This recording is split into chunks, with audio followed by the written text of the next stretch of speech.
C'est une veillée que j'avais déjà proposée l'année dernière et qui s'intitule « Histoire des éclaireuses et éclaireurs de France à travers les crises ». C'est une veillée Cluedo où il y a plusieurs groupes qui vont se retrouver avec des indices sur des parenthèses, des moments de l'histoire, des tournants dans l'évolution du projet éducatif et du projet associatif des éclaireurs de France, puis des éclaireuses et éclaireurs de France.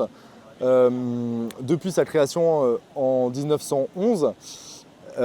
Et en fait, ce que ça va montrer, et l'intérêt pour les participants, c'est de se rendre compte que les mouvements de société, les évolutions et les combats qui sont menés en dehors ont des répercussions réelles en interne de notre mouvement, qui se déclinent dans des propositions éducatives et pédagogiques par la suite, et que toutes les crises politiques ont généré des revirements forts. Et donc, le rôle des EDF, il y a un rôle subjectif en fait, de chaque militant éclaireuse éclaireur de France pour tourner l'association d'un côté ou de l'autre de ces crises.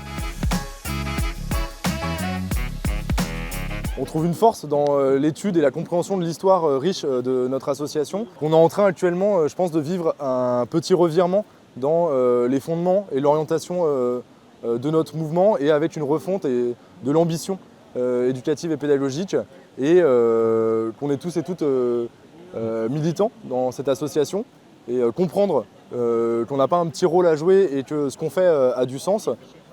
En jetant un coup d'œil dans le rétroviseur de l'histoire, je pense que c'est inspirant, et ça donne aussi envie d'aller fouiller dans les archives, dans l'histoire de notre mouvement qui est super riche. Moi, je pense que j'ai envie de partager un peu cette passion archives et histoire de l'association.